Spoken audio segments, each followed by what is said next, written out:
నమస్తే. Republic day సందర్భంగా జనసేన ఈరోజు 2 నియోజకవర్గాలలో ఉన్న ఎమ్మెల్యేలని ప్రకటిస్తున్నాము అన్నట్టు ఒక స్టేట్మెంట్ అయితే రిలీజ్ చేసింది. అయితే పవర్ స్టార్ పవన్ కళ్యాణ్ గారు జనసేన అధినేత RRR అంటే రిపబ్లిక్ డే రోజు RR అంటే రాజోలు కావచ్చు, రాజానగరం కావచ్చు, ఈ 2 స్థానాలకి అభ్యర్థులను ప్రకటించబోతున్నాం అన్నట్టు అన్నారు. అయితే అది ఎవరు, ఏంటి, వాటి మీద అంశాలు ఏంటో ఇప్పుడు చూద్దాం. సార్ నమస్తే. సార్ నమస్తే అండి. సార్ పవన్ కళ్యాణ్ జనసేన అధినేత రిపబ్లిక్ డే రోజు RR అంటే 2 ప్రాంతాలకు సంబంధించినటువంటి ఒక ఎమ్మెల్యేని ఖరారు చేస్తాను. ఎమ్మెల్యేలు ఖరారు చేయలేదు, స్థానాలు పోటీ చేస్తాను. అదే స్థానాలు పోటీ చేస్తానికి చెప్తాన్నారు. మొత్తానికి పవన్ కళ్యాణ్ గారు వచ్చి RRR అన్నట్టు రిపబ్లిక్ డే రోజు రాజోలు, రాజానగరం. అయితే ఈ 2 ప్రాంతాలలో ముఖ్యంగా ఎవరి మధ్యన పోటీ ఉంది, జనసేన తరఫున నించునే వాళ్ళు ఎవరైనా అంటే సీటు కోసం ప్రయత్నం చేసేవాళ్ళు చాలామంది ఉంటారండి. ప్రతి నియోజకవర్గంలో 4-5 క్యాండిడేట్లు తప్పనిసరిగా ఉంటారు. అంటే దాంట్లో ప్రయారిటీ ఏంటి, పార్టీ కోసం ఎవరు కష్టపడ్డారు, ఎవరికి గెలుపు అవకాశాలు ఎక్కువ ఉన్నాయి అనేది ఎవరైనా చూస్తారు పార్టీ అధినేతగా ప్రధానంగా. అంటే ఇవాళ రిపబ్లిక్ డే రోజు జనసేన అధినేత పవన్ కళ్యాణ్ గారు 2 నియోజకవర్గాలు ప్రకటించారంటే అంటే తెలుగుదేశం పార్టీతో పొత్తుతో చేస్తున్నారు కాబట్టి ఆ పొత్తులో భాగంగా 2 స్థానాలు కన్ఫర్మ్ అయినాయిగా మనం భావించవచ్చు. అధికారికంగా ప్రకటించారు కాబట్టి. అంటే ఈ 2తో పాటు ఇంకా కొన్ని స్థానాలు ఉంటాయి. అవి ఎన్ని ఉంటాయి, 15 ఉంటాయా, 20 ఉంటాయా, 30 ఉంటాయా, ఎన్ని ఉంటాయి అనేది వాళ్ళ పొత్తులో భాగంగా తెలుస్తుంది. ఆ వాటి జోలికి మనం వెళ్ళనవసరం లేదు, ఎందుకంటే అది అధిష్టానం నుంచి రావాలి కాబట్టి. పవర్ స్టార్ పవన్ కళ్యాణ్ 2 స్థానాలు ప్రకటించారంటే ఆ 2 స్థానాల మీద అంత పూర్తిగా క్లారిటీ వచ్చాకే ఈ 2 స్థానాల్లో మేము పోటీ చేయబోతున్నాం అని చెప్పారు ఆయన. అవే కోనసీమ జిల్లాలో చెప్పాలంటే రాజోలు, అలాగే రాజానగరం, ఈ 2 చోట్ల మాత్రం ఆయన ఈ 2 నుంచి మేము పోటీ చేస్తామని ఆయన చెప్పారు. అదండి. అయితే గతంలో చూసుకుంటే పవర్ స్టార్ పవన్ కళ్యాణ్ గారు దగ్గర 2 స్థానాల నుంచి ఆయన నిలబడ్డారు. ఈసారి కూడా సేమ్ అలానే 2 స్థానాల నుంచి ఉన్న అవకాశం ఉందా, లేదా పెరిగే అవకాశం ఉందా, లేదా ఒకే ఒక స్థానానికి పరిమితమయ్యే అవకాశం ఉందంటారు? అంటే ఆయన అఫీషియల్గా ప్రకటించిన 2 నియోజకవర్గాలు కాబట్టి ఆయన పోటీ చేసే నియోజకవర్గం గురించి చెప్పడం అనేది భావ్యం కాదనుకుంటున్నాను. కానీ అంటే ఊహాగానాలు ఉంటాయి కాబట్టి అది చెప్తారు. అవి అఫీషియల్ అక్కడ పోటీ చేసే క్యాండిడేట్లు ఎవరు అనేది తర్వాత మాట్లాడుకుందాం. ఇప్పుడు మీరు అడిగారు కాబట్టి దీని గురించి ఆయన నేను అనుకోవడం ఏంటంటే ఈసారి కూడా 2 స్థానాల్లో పోటీ చేయవచ్చు అని అంటున్నారు. పోయినసారి చేశారు అట్లాగే, ఈసారి కూడా 2 స్థానాల నుంచి పోటీ చేయవచ్చు అంటున్నారు. ఈసారి ఏమంటున్నారంటే ఒకటి భీమవరం అయితే కన్ఫర్మ్ అంటున్నారండి ఆయన పోటీ చేయడం అనేది. భీమవరం నియోజకవర్గం నుంచి ఆయన పోటీ చేసే అవకాశాలు ఎక్కువగానే ఉన్నాయి. 2 చెప్పాలంటే తిరుపతి నుంచి పోటీ చేసే అవకాశాలు కూడా ఉన్నాయి. ఈ 2 స్థానాల నుంచి ఆయన పోటీ చేయడానికి సిద్ధంగా అయితే ఉన్నారని సమాచారం. భీమవరం దాదాపు కన్ఫర్మ్ అయినట్టుగా, కానీ అఫీషియల్ కాదు. ఇక్కడ అఫీషియల్ ఏంటి, రాజోలు, రాజానగరం. ఇప్పుడు ఈ రాజోలు, రాజానగరంలో క్యాండిడేట్ల విషయానికి వద్దాం. ఇక్కడ ఏమవుతుందంటే గత 2019 ఎన్నికల విషయానికి వచ్చేసరికి మనకి జనసేన పార్టీ ఒంటరిగా పోటీ చేసింది, తెలుగుదేశం పార్టీతో పొత్తు లేదు. దానివల్ల వాళ్ళు అన్ని చోట్ల పోటీ చేసినా కానీ వాళ్ళు గెలిచిన స్థానం ఒకే ఒక్కటి, అది రాజోలు. రాపాక వరప్రసాదరావు అనే ఆయన ఒకే ఒక్కడుగా గెలిచారు అక్కడ. ఒకే ఒక్కడిగా ఉన్న వాళ్ళని ఎప్పుడు పట్టుకోవడం కష్టం, ఎందుకంటే పార్టీ అధికారంలో లేనప్పుడు మళ్ళీ మనకు ఒత్తిళ్ళు కూడా పనిచేస్తూ ఉంటాయి అక్కడ. దాంతో ఆ ఒక్క వ్యక్తి కూడా వైసీపీలోకి వెళ్ళిపోయాడు. కాబట్టి అక్కడ అట్లా జరిగింది. అంటే ఆయన గెలిచినా కానీ ఆ పార్టీ గెలిచిన స్థానమే అది. అంటే జనసేనకి అక్కడ ఓట్ బ్యాంక్ ఉందని అర్థమైపోతుంది కదా ఖచ్చితంగా. ఈసారి ఆ స్థానంలోకి కొంతమంది ప్రయత్నాలు చేస్తున్నారు. ప్రముఖంగా వినిపిస్తున్న పేరు మాత్రం నేను చెప్తాను. మరి వాడు సీటు ఇస్తారా లేదా తెలియదు. అక్కడ DMR శేఖర్ అనే వ్యక్తికి అక్కడ పేరు మాత్రం ప్రధానంగా పరిశీలన ఉందని సమాచారం. ఆయనకే దాదాపు కన్ఫర్మ్ అవ్వచ్చు అని అంటున్నారు. మిగతా కొంతమంది ఉంటారు, ఆశ అందరికీ ఉంటుంది. అలాగే వైసీపీలో లోకలు ఉంటున్నాయి, వాళ్ళ క్యాండిడేట్లు ఏంటో తెలియదు. అలాగే టీడీపీ నుంచి అక్కడ ఆశించే వాళ్ళు ఉంటారు కదా, పొత్తులో భాగంగా ఇది కన్ఫర్మ్ అయినప్పుడు వీళ్ళకి సపోర్ట్ కూడా ఇవ్వాలి. ఆ లెక్కలన్నీ చూసుకుని వాళ్ళు అఫీషియల్గా ప్రకటించే వరకు కూడా మనం DMR శేఖర్ అనే వ్యక్తికి ఇక్కడ సీటు ఇస్తారని మనం అనుకోవచ్చు. అయితే ఇది కాకుండా రాపాక వరప్రసాద్ ఎవరైతే ఉన్నారో ఆయన జనసేన నుంచి ఏకైక ఎమ్మెల్యే అని చెప్పేసి చెప్పుకోవచ్చు.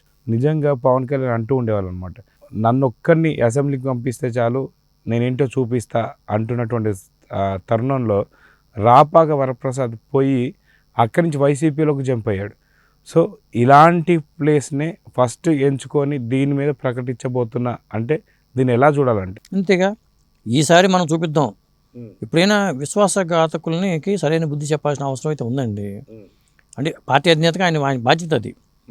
ఇప్పుడు అదే స్థానం నుంచి ఇవాళ ముందు ప్రకటించిన స్థానాల్లో RRR అన్నారు మీరు, రిపబ్లిక్ డే, అక్కడ రాపాక వరప్రసాద్, మరి అటు పక్కనేమో రాజానగరం, రాజోలు, రాపాక వరప్రసాద్ పాత క్యాండిడేట్. ఇక అది అయిపోయింది అక్కడ. మరి ఈసారి అభ్యర్థులు వాళ్ళు ఇస్తారు ప్రకటిస్తాడు మనకు అనవసరం. జనసేన పార్టీ నుంచి మాత్రం డిఎంఆర్ శేఖర్కి సీటు వచ్చే అవకాశం ఉంది. కాని పక్షంలో ఇంకా కొందరు కూడా ప్రయత్నాలు చేస్తున్నారు ఇక్కడ. అది ఇక రాజానగరం విషయానికి వచ్చేసరికి అక్కడ బొత్తుల బలరామకృష్ణుడు అనే వ్యక్తికి, బలరామకృష్ణ అనే వ్యక్తికి ఆ పేరు ప్రధానంగా పరిశీలనలో ఉంది ఆ స్థానం నుంచి. అక్కడ కూడా ఉండరు, 2-3 క్యాండిడేట్లు అయితే గట్టిగా ప్రయత్నాలు చేస్తున్నారు. చేసే వాళ్ళలో కూడా మనం ఆ బొత్తుల బలరామకృష్ణ అనే వ్యక్తిని సీటు వస్తుందని దాదాపు కన్ఫర్మ్ అయిందని టాకు. ఇది అఫీషియల్ కాదు, ఇప్పుడు నేను చెప్పినవన్నీ మళ్ళీ అఫీషియల్ కాదు. దాదాపు కన్ఫర్మ్ అవడానికి అవకాశం అనమాట, అవకాశం ఉన్న పేర్లుగా చెప్తున్నారు. ఇక అక్కడ రాజనగరంకి వచ్చేసరికి గతంలో జక్కంపూడి రాజా అక్కడ ఎమ్మెల్యేగా ఉన్నారు, గెలిచారు వైసీపీ అభ్యర్థి. మరి అప్పుడు అక్కడ టీడీపీ ఓట్లు దాదాపు 58,000 ఓట్లు టీడీపీకి కొలగొట్టింది. వీళ్ళు దాదాపు 90,000 ఓట్లు ఎంత వచ్చినట్టుంది. మొత్తానికి ఏంటంటే ఆ ఓట్ బ్యాంక్ ఇప్పుడు కలిసి పోటీ చేస్తున్నారు కాబట్టి జనసేన అభ్యర్థులు సునాయాసంగా గెలిచే స్థానాలుగా కూడా చెప్పొచ్చు ఇవి. ఓకే, ఎందుకంటే అక్కడ ఉన్న పరిస్థితులు, అలా గతంలో చీలిపోయిన ఓట్లు ఇవి కంపేర్ చేసుకున్నప్పుడు కూడా వాళ్ళకి ఇచ్చారంటేనే వీళ్ళకి గెలుపు అవకాశాలు ఉన్నాయి నమ్మిన తర్వాతే కదా వాళ్ళు ప్రకటించేది. ఆ క్యాండిడేట్లు ప్రకటిస్తారు. అలాగే పొత్తు లేకుండా గతంలో పోటీ చేస్తే ఎన్ని వచ్చినాయి, ఇప్పుడు పొత్తుతో చేస్తే మనకి ఎంత వస్తాయి అనే లెక్కలు కూడా ఉంటాయి. ఇవన్నీ చూసుకున్న తర్వాత గెలుపు అవకాశాలు చూసుకున్న తర్వాత అభ్యర్థుల పేర్లు ప్రకటిస్తారు. కానీ ఖచ్చితంగా ఈ 2 స్థానాలు కూడా గెలిచే స్థానాలుగా చెప్పొచ్చు మనం. అది పలు ప్రాంతాలలో అంతకుముందు ఉన్నటువంటి యొక్క జనసేనకు సంబంధించి ఓటింగ్ శాతం ఏదైతే ఉందో ఈ మధ్య అనూహ్యంగా బాగా గణనీయంగా పెరిగిపోయింది, చాలా పై ఎత్తులో జరగబోతుందని చెప్పి అంటున్నారు. సో ఈ నమ్మకంతోనే ఈరోజు రాజోలు కావచ్చు, రాజానగరం ఈ 2 ఎంచుకున్నారని చెప్పి అనుకోవచ్చా? ఖచ్చితంగా ఉంటుంది. ఎందుకంటే సామాజిక సమీకరణాలు అనేవి కీలక పాత్ర వహిస్తాయండి. ప్రధానంగా మనకి తూర్పు పశ్చిమ గోదావరి జిల్లాలు ఏవైతే ఉన్నాయో అవే జడ్జి శాస్త్రి అంటారు. ప్రతి ఎన్నికల్లో కూడా ముఖ్యమంత్రి పీఠంలోకి వచ్చే వ్యక్తికి ఆ 2 జిల్లాల నుంచి ఇప్పుడు ఏంటంటే జిల్లాలో మళ్ళీ సపరేట్గా అయినాయి కాబట్టి చిన్న చిన్న జిల్లాలు అయిపోయినాయి. బిఆర్ అంబేద్కర్ కోనసీమ జిల్లా అని రకరకాల పేర్లు పెట్టుకుని 2 ముక్కలుగా అయిపోయినాయి జిల్లాలన్నీ కూడా. అప్పుడు 2 అనుకునేవాళ్ళం, ఇప్పుడు 4 అనుకుందాం అప్పట్లో. ఆ ప్రకారం అక్కడి నుంచి వచ్చే క్యాండిడేట్లు అయితే మాత్రం ఒక ముఖ్యమంత్రి అభ్యర్థి నిర్ణయించడంలో మాత్రం ఒక కీలక పాత్ర వహిస్తే అని చెప్పొచ్చు. మరి ప్రధానంగా వీళ్ళు ఈ క్యాండిడేట్స్ ఇప్పుడు ఎవరైతే ఉన్నారో ఈ జనసేన అభ్యర్థులు ఎవరైతే ఉన్నారో వాళ్ళకి గెలుపు అవకాశాలు మాత్రం మెండుగా ఉంటాయి, అందులో అనుమానం లేదు. ఎందుకంటే వాళ్ళ నమ్మకంతోనే ముందుగా ఆ పేర్లే ప్రకటించారంటేనే అర్థమవుతుంది చేసుకోవచ్చు మనం. గతంలో అది గెలిచిన సీటే రాజోల్లో. మరి అన్ని స్థానాల్లో పోటీ చేస్తే రాజోల నుంచే అభ్యర్థి మాత్రం గెలిచారంటేనే అక్కడ ఓట్ బ్యాంక్ ఉంది జనసేనకి అనేది అర్థమైపోతుంది కదా. ఇక రాజనగరం కూడా అలాంటిదే కాబట్టి మరి ఆ బత్తుల బలరామకృష్ణకి ఎంత ఇది ఉంది, అక్కడ ఇమేజ్ ఉంది, ఆయన ఎంతవరకు కొలగడతారు. పవన్ కళ్యాణ్ ఇమేజ్ చాలండి, వీళ్ళ ఇమేజ్ అవసరం లేదు. పవన్ కళ్యాణ్ ఇమేజ్, తెలుగుదేశం ఇమేజ్, ఈ 2 కలిస్తే గెలుపు సునాయాసం కదా. కాబట్టి మిగతా స్థానాల్లో దాదాపు కూడా రకరకాల పేర్లు వినిపిస్తున్నాయి. ఎన్ని వస్తాయి మరి తెలుగుదేశం పార్టీకి వాళ్ళకి ఒప్పందం కుదరాలి కాబట్టి అటు పక్క నుంచి ఒత్తిడి ఉంటుంది, ఈ పక్క నుంచి ఒత్తిడి ఉంటుంది. ఆ ఒత్తిడి ఉంటుందనే మాట వాళ్ళ పవర్ స్టార్ పవన్ కళ్యాణ్ కూడా మాట్లాడుతున్నారు. ఆ ఒత్తిడి ఎన్ని ఒత్తిళ్ళు ఉన్నా మాత్రం ఈ ముందు ఈ 2 సీట్లు మాత్రం మనకు కన్ఫర్మ్ అయినాయి అని చెప్పి ఆయన ప్రకటించారు. అది అసలు విషయం. అదే మొత్తానికి చూసుకుంటూ వెళ్తే ఇక్కడ రాను ఇక్కడ జనసేన ప్లస్ వచ్చేసి టీడీపీ ఈ 2 పొత్తు ఖరారు అయిపోయి ఇప్పుడు సీట్ల పంపిణీ ఎంతవరకు అనే స్థాయికి వచ్చింది. ఇంకో పక్కన చూసుకుంటే ప్రభుత్వంలో ఉన్నటువంటి ఒక జగన్ రెడ్డి, నేను ఈరోజు దిగిపోమన్నా నేను హ్యాపీగా దిగిపోతా, ఇప్పటిదాకా చేసింది నేను అదే చాలా ఎక్కువ అనుకుంటున్న పదాలను చూస్తే రాను జగన్ వైనాట్ 175 నుంచి వైనాట్ 7 or 5 అనేటువంటి నిరాశకు దిగిపోయాడు అని చెప్పి అనుకోవచ్చా? అంటే ఆయన మాటలు మాత్రం నిరాశపూరితంగానే ఉన్నాయండి. అది ఎందుకు అలా మాట్లాడాల్సి వచ్చింది, ఏ పరిస్థితుల్లో మాట్లాడాల్సి వచ్చింది, రకరకాల ట్రోల్ చేస్తూ ఉంటారు వాళ్ళ జనాలు. ఏంటంటే ట్రోల్స్ అనేవి జరుగుతూ ఉంటాయి కామన్గా. ఇప్పటికే అక్కడ జరిగిన రాజ్దీప్ సర్దేశాయి ఇంటర్వ్యూ ఏదైతే ఉందో దాన్ని రకరకాలుగా ట్రోల్ చేస్తున్న వాళ్ళు కూడా ఉన్నారు. అది ఒక ప్రత్యేకమైన విషయం.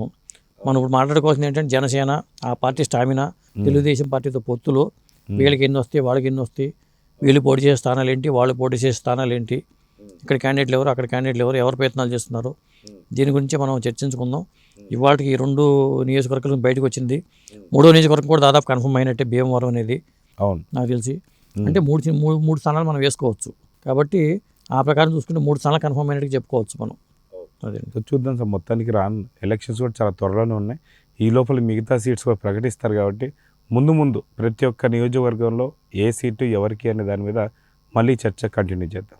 ఇదండి మొత్తానికి ఈరోజు RRR లాగా 26 జనవరి రిపబ్లిక్ డే సందర్భంగా పవన్ కళ్యాణ్ గారు ఇచ్చినటువంటి యొక్క 2 నియోజకవర్గాలకు సంబంధించి అయితే ఇది విషయం.